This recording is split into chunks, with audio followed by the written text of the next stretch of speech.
Circular का जब किसी मैग्नेटिक फील्ड में चार्ज पार्टिकल परपेंडिकुलर एंट्री मारता है, वैसे आपने देखा होगा जब 0 और 180 डिग्री आया था तो there are no force and it is follow the straight line path, ये सीधी रेखा में जाता है पार्टिकल। लेकिन जब 90 डिग्री का एंगल होता है between the velocity vector and magnetic field vector, तो वो कैसे पाथ को फॉलो करता है? सर्कुलर पाथ को फॉलो करता है। और अगर वो इन तीनों एंगल को छोड़ दे, अदर कोई एंगल पे आ जाए तो हेलिकल पाथ हुआ था, स्प्रिंग के जैसा भागता है।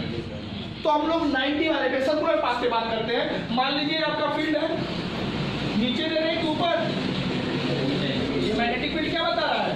इनसाइड द प्लेन, इस प्लेन के अंदर, और आपका पार्टिकल ऐसे सीधा चल रहा है, सीधा ऊपर की तरफ। अब बताओ वेलोसिटी और मैग्नेटिक फील्ड में कितना एंगल हुआ? 90। और वेलोसिटी है ऐसे और फील्ड है ऐसे, एंगल कितना? 90 है। तो कैसा मोशन करेगा? सर्कुलर करेगा। कैसा करेगा? पक्का सर्कुलर करेगा। अब बात है कि अगर वो पॉजिटिव चार्ज और नेगेटिव चार्ज के हिसाब से या तो इधर घूमेगा या तो इधर, तो अपना फोर्स हाथ बताएगा, लेकिन एक सर्कुलर पाथ पे चलेगा। अगर ये सर्कुलर पाथ पे चल रहा है, थीटा तो 90 कंडीशन ही दे रहा है, तो इसकी एक रेडियस होगी कि नहीं होगी? ये अपना चक्कर पूरा करेगा, कोई टाइम भी नहीं करेगा। मतलब यहाँ पे रेडियस, सेंटीमीटर फोर्स, पहला नंबर, इस पे एक सेंटीमीटर फोर्स लगता है अभिकेंद्र बल, क्योंकि बिना सेंटीमीटर फोर्स के सर्कुलर मोशन नहीं होगा, ये जानते हो। बिना सेंटीमीटर फोर्स के, सेंटीमीटर फोर्स मतलब क्या होता है जी? अभिकेंद्र बल। और अभिकेंद्र बल बिना के सर्कुलर मोशन पॉसिबल ही नहीं है। तो अभिकेंद्र बल जो होता है वो कितना होता है? जो यहाँ फोर्स लगता है, और फोर्स तो तुमने पढ़ा होगा लॉरेंज से, इसमें लॉरेंज बताते हैं ना, लॉरेंज कहते हैं q v cross v. Force तो यही होता है ना। अगर फोर्स इक्वल टू आपको चाहिए तो क्यू लोगे, वी लोगे, बी लोगे और साइन थीटा लोगे। थीटा 90 पहले से पता है कि बिना 90 रहना है, तो साइन 90 का वैल्यू मतलब कितना फोर्स यहाँ लग रहा है? Q we B. लॉरेंज कहते हैं कि जब कोई चार्ज पार्टिकल परपेंडिकुलरली फील्ड में एंट्री मारता है तो वो QVB फोर्स लेता है, मतलब उस पे QVB फोर्स लगता है, क्योंकि साइन 90 का वैल्यू 1 हो जाती है, और उस समय वो सर्कुलर पाथ करता है, और वही फोर्स तो इसका सेंटीमीटर फोर्स है। तो सेंटीमीटर फोर्स को हम क्या लिख सकते हैं? जो फोर्स लॉरेंज का चुंबकीय बल मिलता है, लॉरेंज बल को या फिर यही चुंबकीय बल आगे चल के क्या बन जाता है? अभिकेंद्र बल बन जाता है, सेंटीमीटर फोर्स बन जाता है, जिससे वो सर्कुलर करता है। तो कभी भी सेंटीमीटर के लिए तो डायरेक्टली यही से हम बता लेते हैं, वहां से देख के। बी नंबर पे त्रिज्या, रेडियस ऑफ पाथ, पथ की त्रिज्या। अब त्रिज्या निकालना अगर चाहते हो तो इसको आर को देखो कैसे हम निकालते हैं। आपको पता होगा कि अभिकेंद्र बल md²/r पढ़ा जाता है, और ये हो गया QVB, V से भी तो mb/r बराबर QB को इधर कर दो तो r बराबर क्या हो जाएगा? mb/QB। डेरिवेशन करके आप जस्ट बता सकते हो, हम डायरेक्ट फार्मूला लिखा दिए थे। यहाँ देख रहे हो कि अभिकेंद्र बल लॉरेंज बल ही बना हुआ, तो जो लॉरेंज बल है वही अभिकेंद्र बल है, इसलिए वो वहीं से आ गया। रेडियस हम md²/r अभिकेंद्र बल के बराबर कर दिए। आवर्तकाल कुछ पढ़े हो? Time period. और ये रेडियस ऑफ पाथ है, ये सेंटीमीटर फोर्स है, ये आवर्तकाल, इसको हम टी से कहते हैं। और आपको ये भी पता होगा कि टी क्या होता है? कितना दूरी चले, कितना टाइम लिए। सादा बात 2πr चले और वेलोसिटी v, क्योंकि इसमें कोई एसिलेशन नहीं है, और जब एसिलेशन ना हो, त्वरण ना हो, तो दुनिया जानती है 4 बराबर दूरी बटे समय, अर्थात समय बराबर दूरी बटे 4। दूरी चला 2πr एक चक्कर में, और 4 रहा v। हम अगर v की वैल्यू रख दे, r की वैल्यू, तो r की जगह क्या लिख सकते हैं? और बटे v से भी, तो t बराबर हो गया 2πm/qv। That is the formula of time period. ये आपको ऐसे बता दिया गया होगा। डी नंबर पे होती है आवृत्ति। आवृत्ति तो आपने पढ़ा होगा, इस माध्यम से दिखाते हैं। डिफिनेशन तुम्हें पता ना? आवर्तकाल, time period, the time interval in which particle complete the one cycle, it's called time period. जितने समय में एक चक्कर लगा लेता है उसे आवर्तकाल कहते हैं, और 1 सेकंड में लगाए गए चक्करों की संख्या आवृत्ति कहलाती है। The number of cycle which is complete bye particle in 1 second is called frequency. और फ्रीक्वेंसी क्या होता है 1/t। इसी को पलट देंगे तो ये बराबर क्या हो जाएगा 1/2 पाई और q/m। तो सबका डेरिवेशन इसमें 4 चीजें हैं, ये चारों आपको न्यूमेरिकल में भी यूज पढ़ते हैं और बाय डेरिवेशन भी आपको बेहतर आना चाहिए।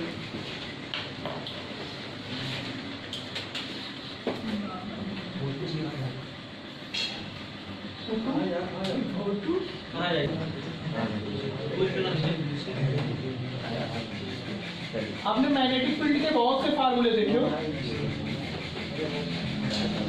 बट आपने ये तो जरूर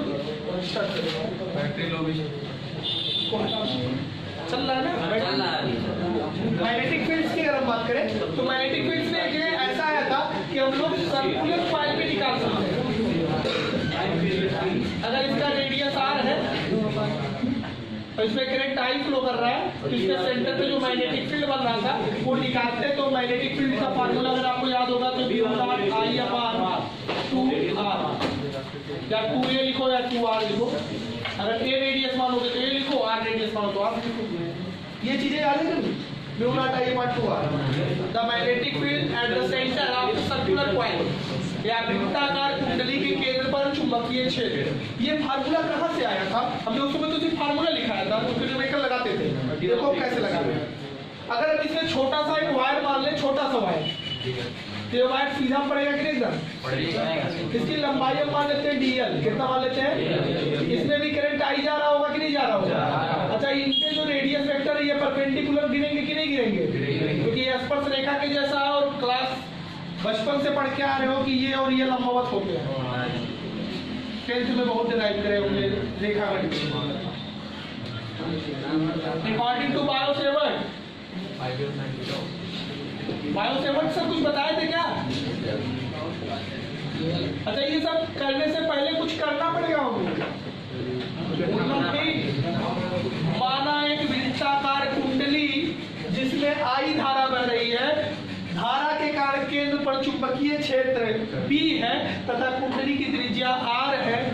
तो या बताएंगे let's say circular coil radius of small r the current in the coil is I and due to the current magnetic field at the center due to the current is capital B then। और मैं ये कोई बताया कि छोटे से के मान से B भी बराबर निकाल सकते हो μ0/4 पाई I/r नहीं I/dl sin θ/r स्क्वायर। ये था क्या बायोसेवर्ट? वो छोटे से वायर की वजह से ऐसे निकाले थे।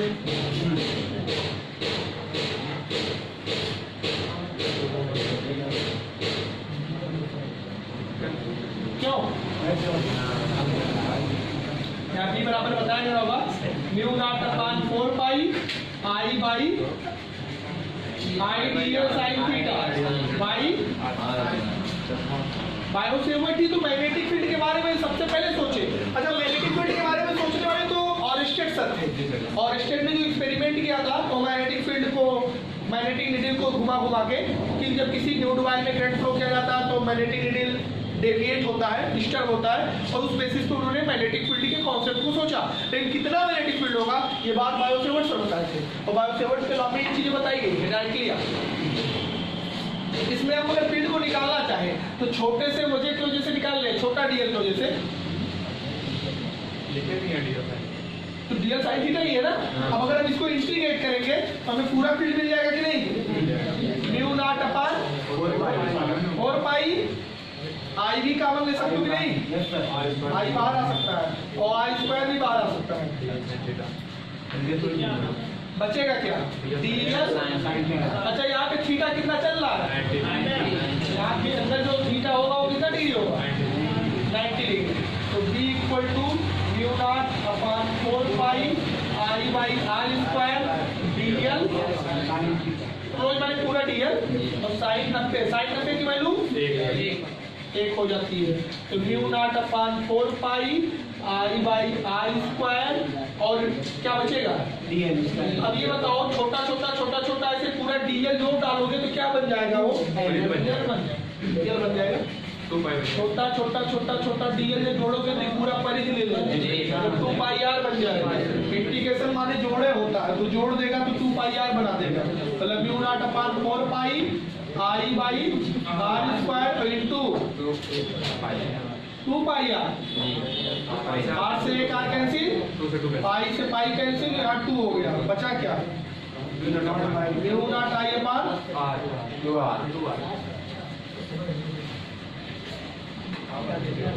अब ऐसी बात है आपको देखना हो जिसका नाम अभी तक नहीं लिया गया है।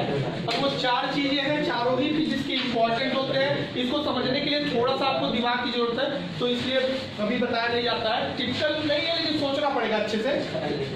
आप हमें बताओ एसी और डीसी जानते हो कि नहीं? करंट, डीसी करंट की एक क्वालिटी होती है कि वो अपने करंट की वैल्यू को घटाता बढ़ाता नहीं है। मतलब अगर मान लीजिए कोई 4 एम्पीयर का करंट दे रहा है तो लगातार वो 4 एम्पीयर का देता रहेगा।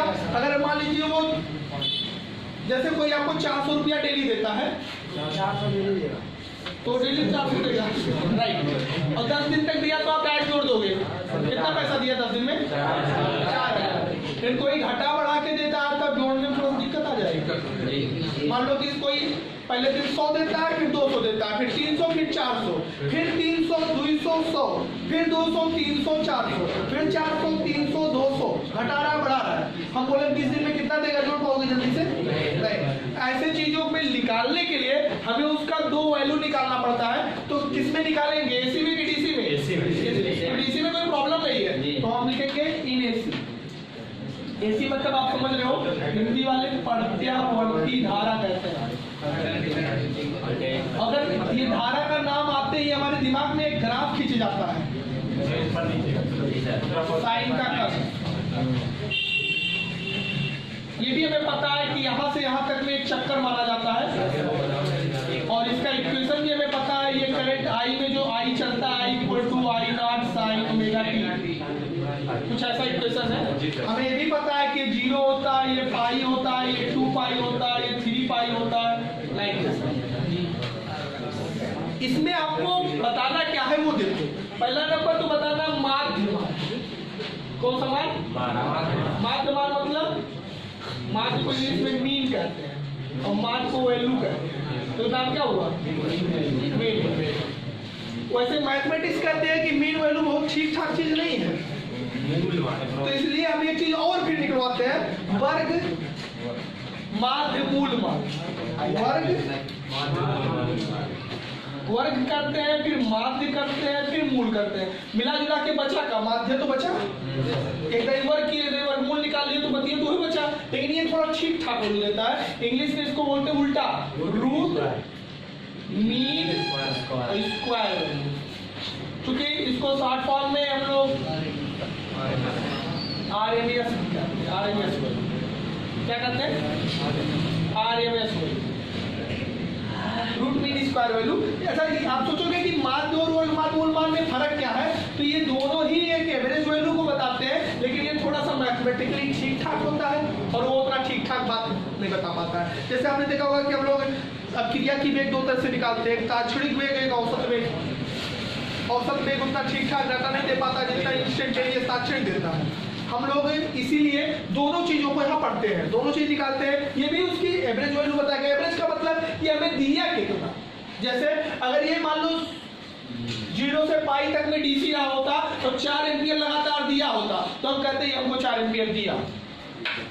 लेकिन ये 0 दिया है, तब 1 दिया, तब 2 दिया, तब 3 दिया, तब 4 दिया, तब फिर घटाया, तो यहाँ तक में ये हमको एवरेज कितना दिया, हम कितना कहते, मतलब ये कितने डीसी के बराबर दिया। जैसे ध्यान से देखना, अगर ये डीसी ना होता तो करंट ऐसे क्या होता कि नहीं, 0 से पाई लेते तो 0 से पाई लेते, पाई तक में इतना एरिया मिल जाता कि नहीं इतना करंट। जबकि उसमें क्या इतना करंट मिला, उसमें तो इतने मिला था तुम्हें, ये खाली। तो बताओ एसी कम मिला कि ज्यादा मिला? उतने ये भी 4 दिया, 4 तो ये भी दिया था, टॉप पे 4 पे ले गया है। मान लो 4 एक एग्जाम्पल बता रहे हैं, तो एसी वाला भी 4 दिया और डीसी वाला भी 4 दिया।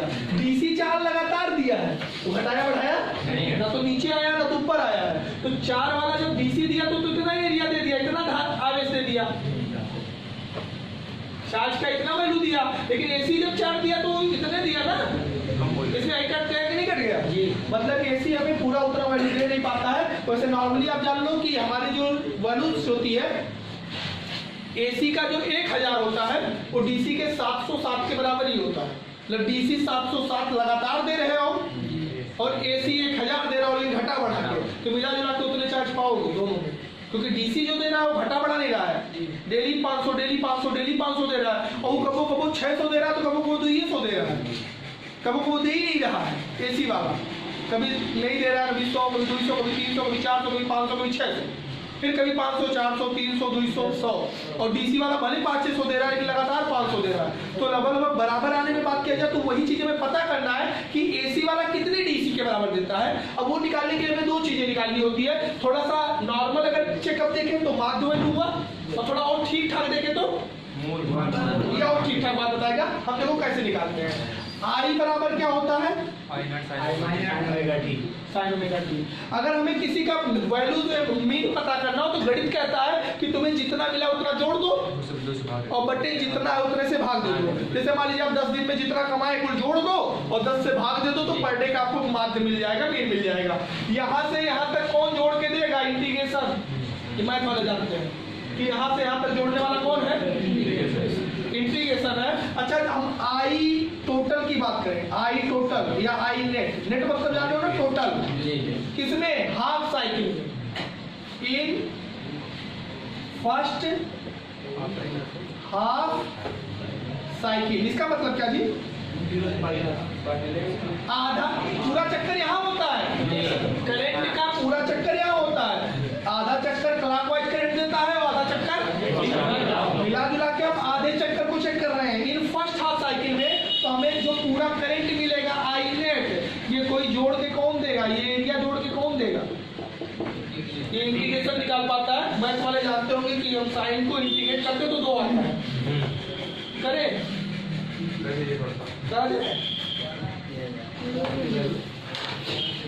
आई नॉट साइन थीटा अगर है आपके पास और तुम इसको 0 से पाई तक जोड़वा रहे हो, आई से पाई तक, तो आई नॉट बाहर आ जाएगा, वो तो कांस्टेंट है। साइन थीटा का cos थीटा हो जाता है इंटीग्रेशन, नहीं माइनस का 0 से पाई, माइनस भी बाहर निकाल दिए तो बचा क्या, 0 से पाई। आपको पता है कि पहले अपर लिमिट डालेंगे तो cos पाई आएगा और minus cos I not. cos पाई का -1 होता है और cos 0 का 1 होता है, -2 आएगा, गुणा कर दो फिर +2 आएगा। तो हमने बताया ना कि इंटीग्रेशन इतना जोड़ के कितना देता है, 2, क्योंकि आई नॉट है तो इसका देता है 2 इंटू क्या हो जाएगा, और कितना डिस्टेंस तुम कवर किए, इसमें कितना पूरा टाइम लिए, टाइम कितना लगा, तो इसमें पूरी पाई लगा, 0 से पाई जो टाइम आपका चला है वो 0 से पाई लगा है ना, तो t इक्वल टू क्या बना, t equal to final minus initial pi minus 0, तो मतलब पाई। आपने इतना करंट दिया है पाई सेकंड में, कितने सेकंड में, पाई सेकंड में तुमने इतना करंट दिया है टोटल। तो हमें एक I mean, I am mean मतलब होता है कितना टोटल करंट दिए, 2 I not by pi, that is the I mean in first half cycle की बात करें। अच्छा इसको कैलकुलेट जब कर दिया गया तो यहाँ पे आई नॉट की आई नॉट सॉरी आई एम मतलब मीन है, यहाँ टी नेट लिखोगे तब बन जाएगा। ये आई नेट निकाले हैं कितना करंट दिए, ये टी नेट कितना टाइम लगा, जब कितना करंट मिला कितना टाइम लगा डिवाइड बाई मीन, और 2 में पाई से भाग दो तो 0.637 आता है। तो कुछ लोग इसमें भी याद रखते हैं, चाहे 2 बाई पाई में याद रखो और चाहे 0.637 आई नॉट में रखो। अच्छा आई नॉट का मान 1000 रहे तो 1000 से गुणा करो तो 637 आएगा कि नहीं। इसका कहने का मतलब है कि अगर एसी 1000 धारा करंट देता है तो डीसी के 637 तक बराबर है, घटने बढ़ने की वजह से एवरेज उसका निकालोगे तो पर डे का हिस्सा कितना पड़ेगा, 637 से पड़ेगा। लेकिन ये बहुत ठीक है, कैलकुलेशन नहीं है। हमने बताया कि मैथमेटिक्स में इससे भी बेहतर कैलकुलेशन क्या है, आरएमएस। तो हम इसकी बात ना मान के क्या मानते हैं, आरएमएस। आरएमएस और ठीक वैल्यू कैलकुलेट कर देगा। लेकिन अभी हम थोड़ा सा इसमें सेकंड साइकिल भी लगा दें, सेकंड हाफ अगले आधे चक्कर में, अगले आधे चक्कर में आपको पता है कि आई नेट तो ठीक है निकलेगा, लेकिन यही नीचे है और नीचे माने निगेटिव, निगेटिव का मतलब -2y0 आएगा। तो इंटीग्रेशन में तुम्हें पता होगा कि नीचे की एरिया निगेटिव होती है। और टी नेट तो फिर टाइम वही लगा, टी नेट हमें बताओ कितना लगा? पाई से 2 पाई, तो फाइनल माइनस इनिशियल पाई आया। आई अब मीन वैल्यू क्या बन गया? -2y0 बटे that is the second half cycle. अच्छा, इसको दूसरी तरह से लिखना चाहे तो आई एम बराबर -0.6 37 I0। क्लियर हो? अच्छा, मान लीजिए पहले आधे चक्कर में जो पहला हाफ साइकिल ला करंट का, उसमें हमें मीन वैल्यू मिल रहा है -0.637 I0 प्लस में, और जब हमें आधा अगले साइकिल में कितना मिला? -I0 मिला। जो ये तो हटा दे रहे जी, इंटीग्रेशन वाला बता रहे थे कि 2 कैसे आता है। अब मिला, हाँ, तो इसी में कहा जाता है करें जितना गया उतना चला आया, तो बचा क्या? अब अगर हम टोटल साइकिल में बात करें, इन होल साइकिल, मतलब पूरा एक साइकिल की बात करें, आधे साइकिल में तुमने इतना एवरेज लिया, आधे साइकिल में इतना एवरेज, तो दोनों का जब एवरेज कराएंगे तो आई मीन क्या आएगा? 0 हो जाएगा। जोड़ में क्या? प्लस 0.637 I0 और माइनस 0.637 I0 बटे 2, दोनों का एवरेज कितना आ जाएगा? ऐसी कहता है कि तुमने, हम वैसे नॉर्मल सोचो कि आपसे कोई 10 दिन में 10,000 दिया, घटा बढ़ा के, और अगले 10 दिन में 10,000 ले लिया, बताओ तुम्हें वो कितना दिया? 0। यही कह रहा है कि जितना ये आधे चक्कर में करंट भेजता है उतना आधे चक्कर में फिर ले लेता है, तो मिला जुला के इसका एवरेज क्या रहता है? मतलब करंट देता ही नहीं है। लोग तो कहे भाई करंट नहीं दिया तो मतलब कैसे जाना? जितना लिया उतना ले गया, जितना दिया आधे चक्कर में इतना दिया पॉजिटिव एवरेज, और आधे चक्कर में इतना लिया निगेटिव, तो फिर मतलब कैसे जाना? तो लोगों ने समझा कि हमें बहुत ठीक ठाक वैल्यू नहीं दे रहा है, हम जो इसका आरएमएस वैल्यू निकालते हैं। अब हम आरएमएस आपको बता रहे हैं। आरएमएस का मतलब क्या होता है? आपका करंट क्या है? आई बराबर, पहले हम किसमें निकालें? In half cycle, first half cycle, पहले आधा चक्कर में। आई बराबर क्या होता है? I0 sine omega. हिंदी वाले जानते हैं, पहले वर्क करो फिर माध्य करो फिर, लेकिन इंग्लिश वाले यहाँ से पढ़े, पहले स्क्वायर करो फिर मीन निकालो फिर रूट। तो पहले स्क्वायर कर दो, आई स्क्वायर बराबर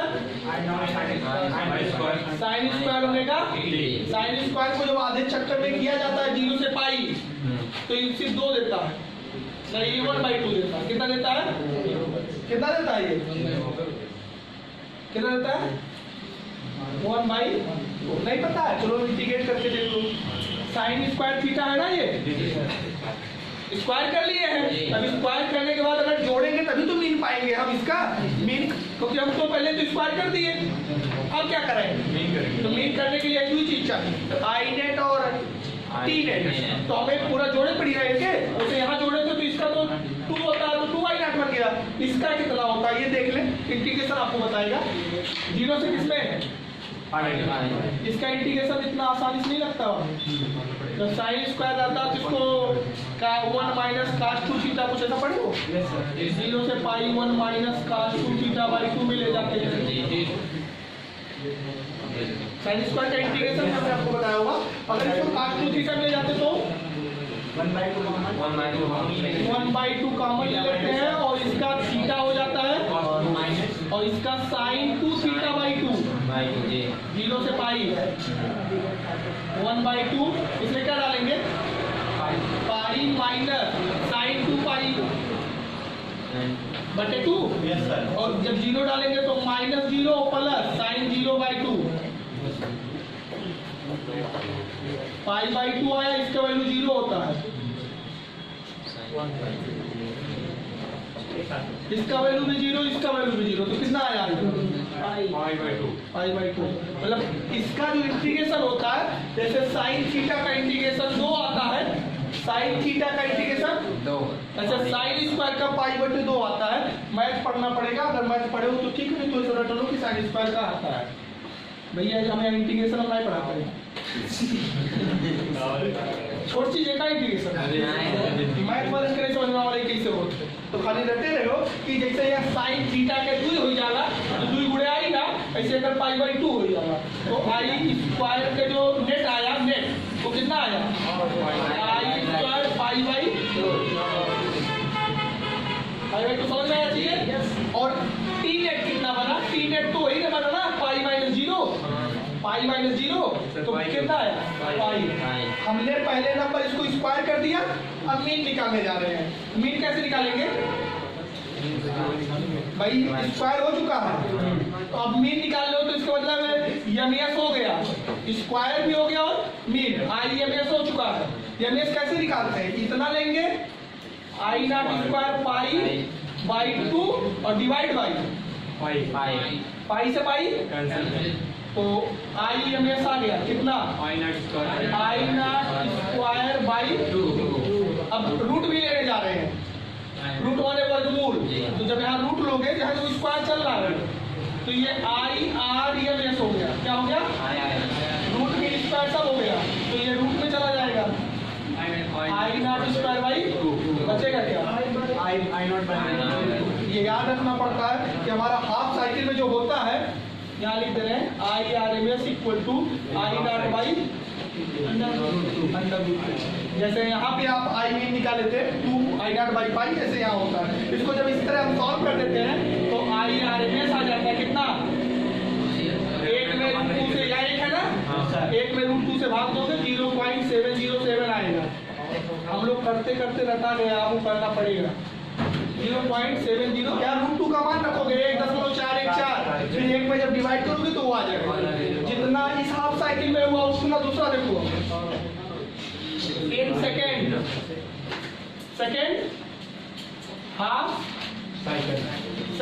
साइकिल में भी आपका नीचे तो आएगा, लेकिन जब स्क्वायर करोगे तो क्या बन जाएगा पॉजिटिव, मतलब इसमें निगेटिव नहीं आता, तो इसमें भी आई आर एम एस कितना आता है वही 0.707 आई।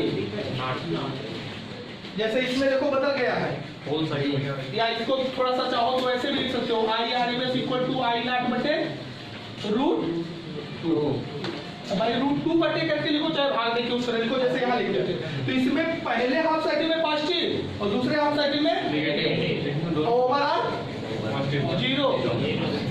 ओवरऑल क्या हो गया था, इसमें जितना पहले हाफ साइकिल में उतना ही दूसरे हाफ साइकिल में, तो फिर टोटल साइकिल में भी क्या होगा इन होल साइकिल। दोनों को जोड़ोगे ना I R M S equal to, पहले में आया 0.707 आई नॉट और दूसरे भी आया 0.70 आई नॉट और बाई 2, तो जब दोनों जोड़ के आधा करोगे तो फिर वही आ जाएगा रूट 2 से भी करते हैं, रूट 2 आई नॉट करने तो नहीं ठीक, वही चीज है। मतलब जितना पहले आधे साइकिल में होता है उतना ही दूसरे आधे साइकिल में होता है और उतना ही, तो ये बताता है कि आपको कितना मिलता है। वास्तव में आपको मिलता है 7.07। न्यूमेरिकल आएगा तो सिर्फ फार्मूला आपको लगाना रहेगा, और डेरिवेशन करने का आएगा भाई तो तुम्हें करना पड़ेगा। इसमें भी 3 हिस्सा है, हमने मीन वैल्यू निकाला है और आरएमएस वैल्यू निकाला है। मीन वैल्यू पहले हाफ साइकिल में, दूसरे हाफ साइकिल में टोटल, आरएमएस वैल्यू पहले हाफ साइकिल में, दूसरे हाफ साइकिल में